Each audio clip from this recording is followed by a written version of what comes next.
Hi and welcome to the Zoe Marley channel, the #1 place for aspiring authors to learn the art of how to tell their story. So in today's video, we are going to be talking about magic systems and how authors make magic systems.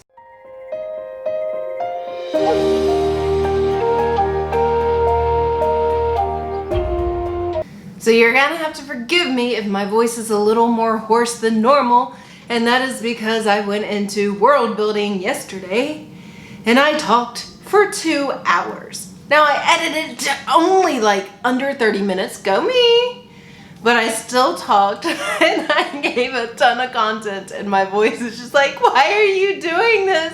I don't think I've ever talked so much in my life. All right, so let's get down to the basics. There are 2 types of magic systems. There is the hard magic system and the soft magic system. So, very quickly, the hard magic system is, in my opinion, very similar to what games are made from. You have some kind of well-defined world, you have some kind of well-defined laws, and your character can do a specific amount of things. They have limitations, there are flaws to their specific magic. And you're not going to see anything that you don't expect to see. For example, if you have a sorcerer and the sorcerer can do everything related to fire, you don't expect that sorcerer to walk up and just start rezzing people. If you have a necromancer and all of a sudden little blizzards comes out at their fingertips, it's going to be a little odd. Now, let's get into what the soft magic system is. This system is something that is not very well defined and the magic is kind of there. You don't really know all of the capabilities of the magic and usually it puts you in a sense of wonder. So, let's talk examples. For a magic system, probably the best example, in my opinion, video games, right? And not just video games, but even tabletop games. I probably learned way too much from this particular book. This is the D&D book. I think it is absolutely awesome. And it goes through certain classes and what they can do and what the cost requirements are. And it's a very slow progression. I think it's something that is very interesting to look at, especially if you're into doing hard magic systems. Other hard magic systems is pretty much anything that Brandon Sanderson writes. Another very common hard magic system that you might not think about is superhero movies. So let's talk about X-Men in particular.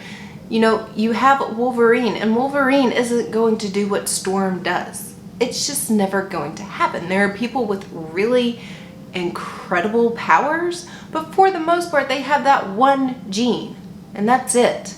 Alright, so next let's talk about soft magic real quick. Soft magic is magic that really exists, but you're not quite sure the rules behind it. So an example of soft magic is in Game of Thrones. If you look at Melisandre, she is a red priestess, and there's some really unusual things that she can do. You don't really understand what it is. I'll never forget when she got old boy in bed and I'm sitting there like, oh, why did you use these worms to kill people instead of just using one worm to make Stannis king? I don't know. Or why did you not need any blood to resurrect Jon Snow? I don't know. There are just things about it. I really adored her character because I thought it gave Game of Thrones this very odd kind of quirk to it, but there were definitely some weird scenes revolving around this particular magic, and maybe I want to know, but maybe I don't want to know. It doesn't matter because it's a soft magic system, so even if I wanted to know, I'm probably never going to know. So comment below, do you have a hard magic system or a soft magic system? What is making your magic system interesting? So what do you do if you're looking at this and you know you want magic and you're like, oh my gosh, I'm kind of overwhelmed. Which one do I want to write? I've got 2 questions for you, and hopefully you prefer one question over the other question. So my 2 questions are, Do you want your reader to be working with your main character and trying to figure out interesting ways to use the magic to solve a problem? Or do you want your reader to step into a world and feel, whoa, that's cool? I think that both questions lead to some really amazing and awesome scenes. I would just say that not knowing everything about the magic system is going to make your reader feel more surprised and excited and kind of in this like zone of being in wonder, right? Whereas if you explain everything up front and you have these laws and you have these limitations, they're going to be trying, like, rooting for your MC to figure out how to get through issues by creatively using the magical abilities like within those laws. What if you're like, oh my gosh, I want both? Well, there's people in the middle too. So you have Harry Potter as a great example of something in the middle. And that is where you know that they need like a wand, and you know they need to be able to perfectly articulate things. But beyond that, you don't know, like, how many charges does this wand have? Like, can I only do it like 3 times before I gotta get another wand? Or, you know, there's no like hard limitations that we're aware of that is going to prevent the world from happening, but it's definitely more structured than just Gandalf showing up, right? And being Gandalf, like, yo, I got this. Don't worry, I can't take the ring. I can't make the eagles carry you to Mordor, but I got every other cool thing in my pocket. And you know what? That's totally okay with me. So personally, I am a soft magic writer. I personally want my readers to step into my world and be like, whoa. I want my magic to be very rare, even though it's not quite as rare as maybe Game of Thrones or Lord of the Rings. Here's some personal things about it though, is I feel like every magic, whether it's a hard magic system or a soft magic system, should have certain limitations. For example, what fuels the magic? Is it a wand? Is it something within yourself? Is it something that you can control the elements around you? And so if you're in the middle of a swimming pool, maybe you're not really going to get fire. You know, what are these limitations to your magic system? Next is like, how common is it? Do people have access to it? And this is kind of a two-way street. If it's very common, there needs to be a lot of laws surrounding the use of magic. Otherwise, God knows what would happen. If it isn't common, you need to explain why. Maybe magic takes a lot of resources and these resources are really expensive, and so only the rich can have access to them. Maybe the rich aren't the best people at magic, but they're the only ones that can even start to do it because the resources are just so expensive. Maybe magic is illegal. If it is, why is it illegal? Is a magic user also able to rule? Do deities give their priests and priestesses magic? All right, so this is not a rule of writing, and I'm not very fond of rules of writing, but if I were to make a rule of writing myself, I would say to make sure that all of your magic has consequences to it. I will give you an example. If Frodo puts on the ring, he gets to turn invisible. Sweet! That's going to make traveling across the world to Mordor much easier, right? No, because there's a consequence. Not only does it corrupt Frodo, but it also gives his enemy the intelligence of his movements, where he is, all of these different things. And so it hinders Frodo from just putting it on and you know, walk in Mordor. I mean, that would be such a boring story, right? So consequences make the story and the magic system so interesting. So if you're sitting there and you think, oh my gosh, there's all of these interesting magic systems in the world, but mine seems very bland, mine seems very dull. Why is that? Well, the reason for it is because you probably don't have enough consequences. Just pile them on top of each other. How does this physically affect your character? How does this mentally affect your character? Does this stuff cost money? And is it just like a leaking pocket over here and your character's like, man, I gotta get a second job? What are the consequences of your magic? And there are so many different consequences that you can have.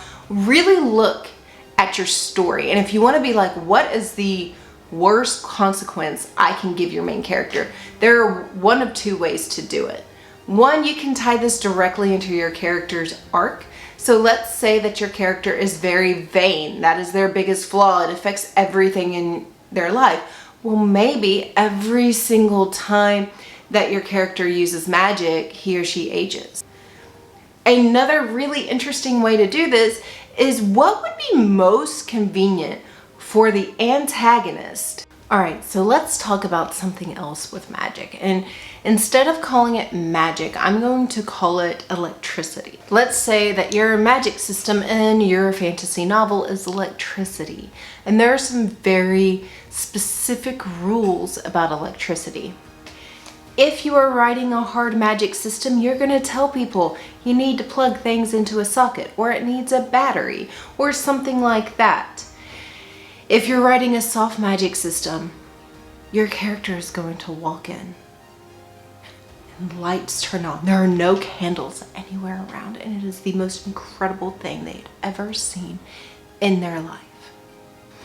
Now, we as human beings on planet Earth understand electricity pretty well. And if we were to bring someone in from the 1200s, they would probably not understand electricity as well as we do. As an author, I think it's very important to be like a mortal on planet Earth. Know your magic system, even if it's not your intention to ever share this system. Let's talk about how magic can be satisfying or dissatisfying to readers, and it doesn't matter if it is hard magic or soft magic. If you have someone from the 1200s and they come and visit our world and they see that lights work and that it's amazing to them and that you haven't really explained anything else to them other than lights, it's going to be weird when they see refrigerators. It's going to be weird when they see a treadmill plugged into the corner of your room, right? There are things about electricity that is more than just lights, and if we only explain the light part of it, it's going to confuse Mr. 1200. This is where foreshadowing comes in. You don't have to explain every little thing about your magic system, but you do need to let the person know what it is kind of capable of before you use it to solve a problem. For example, if you have a heart attack in front of Mr. 1200, maybe he goes over to the light switch, flicks it on, and is like, oh, that didn't work, right? But if Mr. 1200 had a heart attack and you know what you know, then you know you can pick up the phone and call 911. You know they can use a defibrillator and get the heart's rhythm back. If you do something within your magic system and you don't foreshadow it, that is going to be very unsatisfying for your reader. If it happens and they're like, oh, I totally forgot and I should have seen it coming, that means you did proper foreshadowing, right? But to sit there and to be like, oh, it can revive people? Dude, this electricity is the best magic ever. But I kind of call BS on you because, I mean, really, that should have been mentioned before we had a problem here. That was poor plotting, that was poor world building, and you are a very bad storyteller. Sometimes authors can't help it.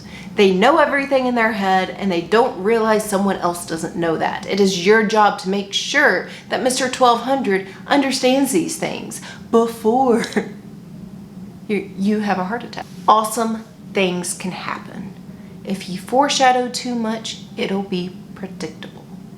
If you don't foreshadow at all, it'll be unsatisfying. If you got value out of this video, smash that like button. If you are interested in seeing my 50 video series of the Right Now or Never, please check out my channel, hit that subscribe button, ring that bell, and I hope to see more of you soon.